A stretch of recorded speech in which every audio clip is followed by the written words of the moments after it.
Alors expliquez-nous, dans quelle situation est à l'heure actuelle la ville et à quelle hauteur d'endettement?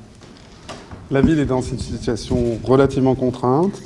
Elle est à hauteur de 19,3 millions d'encours de dette. Donc vous allez adopter demain un budget en déséquilibre, ce qui est illégal. Qu'est-ce qui vous amène à cette mesure? Alors ce qui nous amène à cette mesure, c'est l'analyse du compte administratif 2020, où nous nous sommes aperçus qu'on a un budget de fonctionnement. Alors pour vos éditeurs, c'est peut-être un petit peu compliqué, mais peut-être qu'on peut l'expliquer si on en prend le temps. C'est-à-dire que dans une commune, vous avez un budget de fonctionnement avec des recettes et évidemment des dépenses, et un budget d'investissement avec des recettes et des dépenses. Le budget de fonctionnement, il permet de dégager suffisamment de recettes pour pouvoir alimenter une partie de l'investissement. Nous, notre budget de 2020, notre budget de fonctionnement de 2020, accuse un déficit, d'après la Direction départementale des finances publiques, de 743 000 euros. Vous avez pris un exemple aussi très parlant sur ce qui concerne on va dire la trésorerie de la ville. Est-ce que vous pouvez nous reciter les chiffres que vous aviez donnés? Sur les lignes de trésorerie, ouais. Oui, on peut raconter un petit peu l'histoire de notre arrivée à la mairie de Saint-Pierre-des-Corps. Notre équipe a tout de suite été contrainte par des lignes de trésorerie. On est arrivé le 3 juillet et dès le 15 juillet déjà, nous avions 2 lignes de trésorerie à rembourser.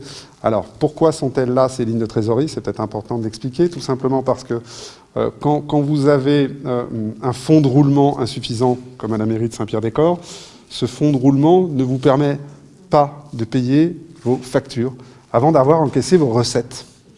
Et donc quand vous êtes dans l'impossibilité de payer vos factures et que vous n'avez toujours pas perçu vos recettes, la ville empruntait cette ligne de trésorerie. Emprunter une ligne de trésorerie, ça coûte de l'argent. Ce sont des frais. Donc voilà, nous étions contraints là aussi et nous nous en sommes occupés dès notre arrivée. Vous disiez justement que ça représente, la ville a de quoi tenir 4 jours alors que les villes de même strate, c'est beaucoup plus. Alors effectivement, cette difficulté, c'est que n'ayant pas de fonds de roulement, nous sommes capables, à la ville de Saint-Pierre-des-Corps, de simplement payer nos factures sur 4 jours.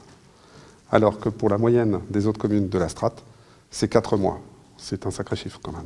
Vous refusez aujourd'hui l'éventualité d'une mise sous tutelle. Vous refusez d'en parler et d'employer ce mot. Vous préférez parler d'accompagnement. Pourquoi? On sait très bien comment ça fonctionne. D'autres villes ont été dans les mêmes situations. C'est ce que je vous ai dit tout à l'heure. La tutelle, c'est quand même quelque chose que je connais bien. La curatelle renforcée, la tutelle. Une tutelle, ça englobe la totalité d'un individu. Une tutelle sur une commune, ça engloberait la totalité des capacités de fonctionnement et d'investissement d'une commune, ce qui n'est pas tout à fait le cas quand même. Donc nous préférons parler d'assistance, c'est-à-dire que nous prenons l'assistance de la Cour régionale des comptes pour pouvoir essayer d'avancer ensemble, au mieux, vers une sincérité budgétaire et rééquilibrer les comptes de la commune. En tout cas, vous n'auriez plus la main politique sur vos choix d'investissement, ils vous seraient dictés. Mon cher monsieur, nos choix politiques sur l'investissement, il y a longtemps qu'on les a plus. Et je vous explique tout simplement pourquoi. Parce qu'à partir du moment où vous n'avez pas d'épargne, vous n'êtes pas en mesure de pouvoir donner 20% du fonctionnement d'un budget. Et je l'explique, c'est-à-dire que quand on prévoit un budget et qu'on touche des subventions, on peut toucher des subventions du département, de l'État, on peut toucher des subventions de la métropole, on peut toucher des subventions de la région, de l'Europe, mais toutes ces subventions réunies, la ville doit être en capacité d'en fournir au moins 20%. Et quand on a un budget de fonctionnement qui nous grève autant, nous n'avons pas les capacités financières pour fournir ces 20% restants de mise au pot commun. Qu'est-ce qui se passe? Eh bien, on échappe aux subventions. Et en 2020, on a échappé à 1,2 million de subventions par intermédiaire du CRCT. Je vous assure, ça fait beaucoup et ça fait mal au cœur de voir cet argent partir. Oui, c'est-à-dire que c'est de l'argent qui vous était offert, c'était des subventions par l'État, la région ou autre, et dont vous n'avez rien pu faire. Et qu'on n'a même pas pu toucher, effectivement, et on n'a pas pu avancer des projets avec ça. C'est triste. Vous disiez tout à l'heure, la ville est endettée, elle est même surendettée, puisque vous êtes obligé d'emprunter pour rembourser des emprunts. Là aussi, vous avez donné quelques comparatifs entre ce qui se passe à Saint-Pierre-des-Corps et les villes d'autres strates, en ce qui concerne l'endettement notamment. et l'endettement par habitant, je crois. Ah, sur la capacité à rembourser sa dette, c'est de cela dont vous voulez parler. Cette capacité de rembourser la dette, effectivement, elle est devenue extrêmement prégnante.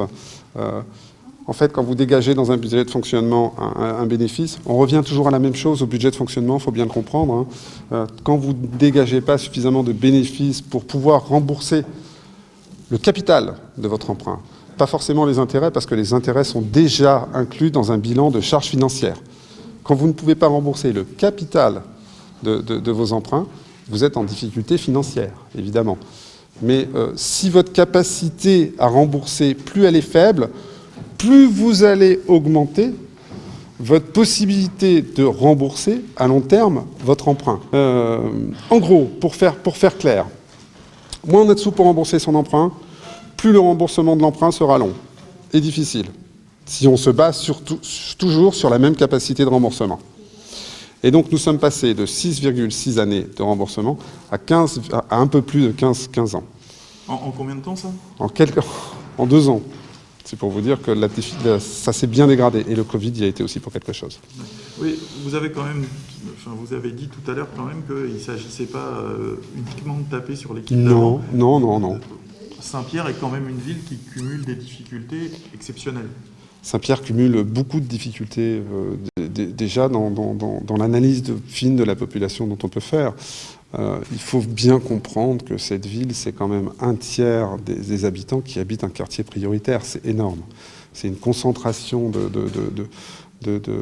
bas revenus, c'est une concentration de difficultés sociales. C'est difficile à gérer, évidemment, et ça nécessite, c'est ce que je dis souvent, ça nécessite quand même un personnel important et des structures sociales importantes. Saint-Pierre, c'est 65% de personnes qui ne paient pas, qui ne sont pas imposables.